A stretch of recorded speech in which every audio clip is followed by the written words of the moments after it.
Magandang gabi po. Ako po si Marcos. Asawa po ako ni Kate. Ako po ay isang OFW. Marami po sa inyo kilala na po ako. Salamat po sa pag-iimbita niyo sa akin sa Seven Last Word. Gusto ko lang po i-share sa inyo yung nakatoka sa akin sa Luke 24, 43. Truly I say unto you, you will be with me in paradise. Ito po ay um, napakalawak ng bagamat napakaiksi pero napakalaki ng meaning. Ako po ay tumatayo dito para hindi maging teacher. Ako po ay natututo, nag-aaral po ng salita ng Diyos sa bawat naririnig ko. Wala po akong galing, wala po akong sariling lakas kung hindi po ako bibigyan ng Diyos. Salamat po sa lahat. Napakaganda po ng salita na to. Kung titignan nyo po, napakalawak ng salita na ito. Ang bago po ito, nauna po sa lahat na kausap niya si Jesus, ang word po na yan ay binigay niya po dun sa isang makasalanan na kakasama niya na pinako. Una po ang isang makasalanan na nagsalita dun sa krus na, hindi ba ikaw ang Kristo, anak ng Diyos? Iligtas mo ang iyong sarili, pati na rin kami. Ngayon po, yung sinabihan ni Jesus Christ, ang Savior natin, na pinagtanggol niya po si Jesus Christ ng isang magnanakaw. Wala ka bang takot sa Diyos? Ikaw man ay pinaparusahan din katulad niya. Tama lang na tayo'y parusahan gaya nito dahil sa ating ginawang kasalanan. Pero ang taong ito ay walang ginawang kasalanan, si Jesus Christ. Sabi po nung sinunod niya po na pag ikaw naghari ka sa langit, wag alalahanin niyo po ako pag kayo ay naghari sa langit. Kaya sinabi po ni Jesus Christ yung sa Luke 24:43, truly I say unto you, you will be with me in paradise. Ito po napakaganda na ang akin pong dito na binibigay ni Lord ng wisdom sa akin, na yung ginawa niya is kababaang loob. Sinabi sa kanya ni Jesus Christ yun. Wala ka na bang takot sa Diyos? Binigyan niya po ng highest respect ang Diyos, na alam niya dahil sa pinaghihirapan niya, sa kabila ng hirap na dinadanas niya, hindi niya kayang mag-boast, hindi niya kayang magyabang. Wala ka bang takot sa Diyos? Ikaw man ay pinaparusahan katulad niya. Tama lang na parusahan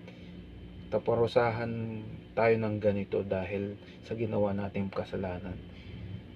Inadmit niya po na makasalanan siya, na wala siyang talagang wala siyang yabang ng oras na yun.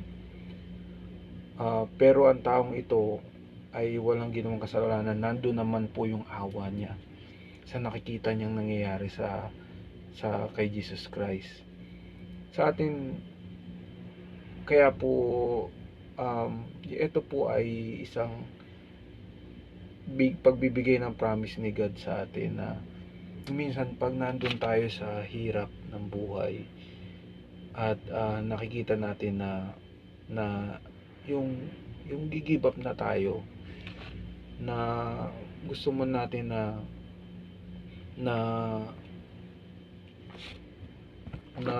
bumitaw, doon tayo nakikita ng Diyos kagaya kay Mary Magdalene at kay Martha nung mamamatay na si Lazarus.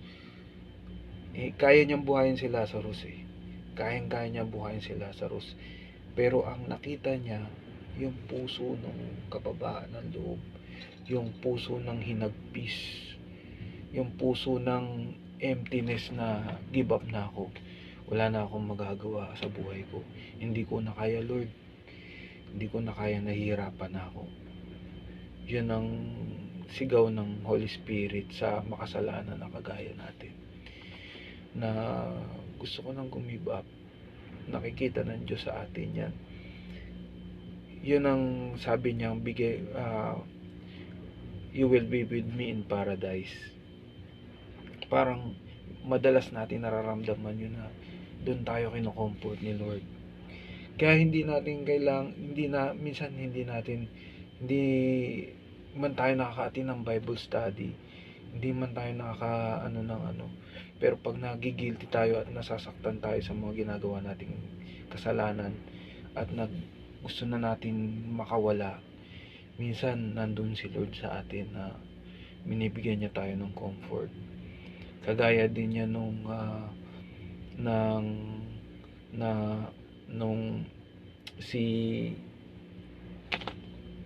yung maniningil ng buwis. Kagaya din ng maniningil ng buwis. Yung maniningil ng buwis is nasa malayo, na hindi makatingin sa langit habang dinadugukan niya yung dibdib niya. Ako po'y makasalanan. Pero yung maniningil ng buwis na yon, umuwi ng pinatawad na may malinis na puso. Ganun si Lord sa atin. Although marami tayong kailangan pag-aralan, Bible, church, makipag-gathering sa mga tao, pero yung talagang puso natin na tigmak na sa kasalanan, na gusto nang bumitaw, yung sobrang lungkot, yung sobrang hirap, yung sobrang pagod ka na sa buhay mo, nandoon yung promise niya sa atin na sobra naman ang bait ng Diyos sa atin, na bigla niya tayong pinatawad na lang. Kaya napakabait ng Diyos sa atin. Hindi man tayo mawawala agad para sabihan niya sa atin ng paradise, dadalhin niya tayo sa paradise, pero yung eksaktong oras na give up ka na sa buhay mo, pinaparanas niya sa atin yung paradise, yung kaginhawaan sa puso, yung na-experience mo na parang ang gaan na ng puso mo. Gusto mo lang makita ang Diyos, gusto mo lang makausap siya, ayaw mo na kahit sinong tao. Ganun kabait ang Diyos sa atin. Kahit gaano ka, ayaw mo na kahit sinong tao. Ganun kabait ang Diyos sa atin. Kahit gaano tayo kasama, kahit sa libo-libong tao na nakapaligid sa kanya na puro masasamang tao, na pumapatay sa kanya, nag-i-enjoy habang nakikita siya pinapatay, kinakatay siya, dinuduraan siya, kung anong ginagawa sa kanya, minumok siya, pinagtatawanan siya, pero nandun pa rin yung sinasabi niya, magpatawad, pinapatawarin niya sila, sasama kita sa paraiso. Ganun kabait ang Diyos sa atin. Kung hindi siya mamamatay, walang sample na mangyayari kung paano magmahal. Walang sample na mangyayari kung paano maging tunay na anak ng Diyos. Walang sample na kundi magiging mataas na lang lahat, mataas na religious tayo, pero napakataas natin para tumingin sa kagaya ng sinabi nung isang magnanakaw, na hindi ba ikaw ang Kristo, iligtas mo ang sarili mo, pati na rin kami. Parang yun lagi ang panalangin natin. Gusto nating makaasenso lahat, parang gusto nating makasurvive, Pero minsan wala tayong nakikitang awa sa tao.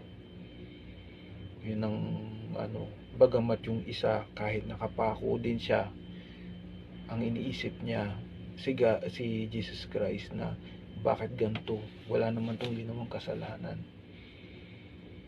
Kaya minsan yung wala tayong naisip kundi para mag-survive para tayo yung isa. Hindi ba ikaw ang Kristo, iligtas mo ang iyong sarili, pati na rin kami.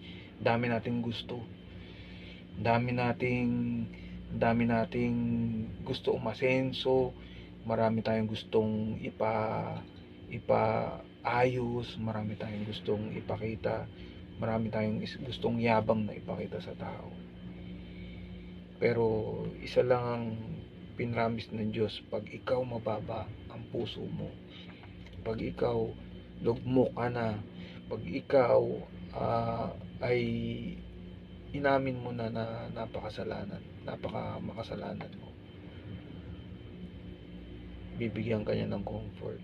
Kahit ikaw nakapako ka na, sabihin niya sa'yo, you will be with me in paradise. Ako po'y ako po'y humble na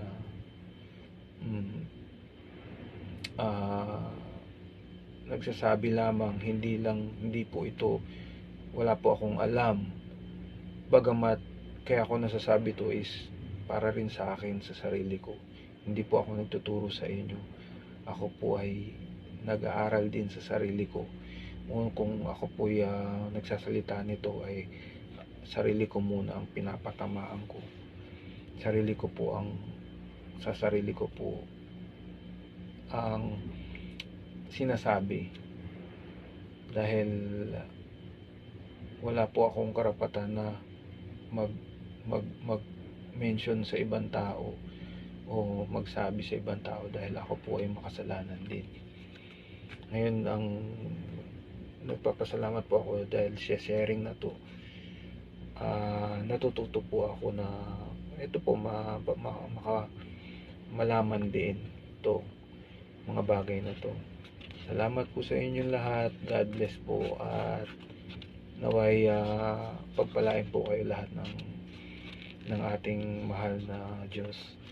In Jesus name, Amen.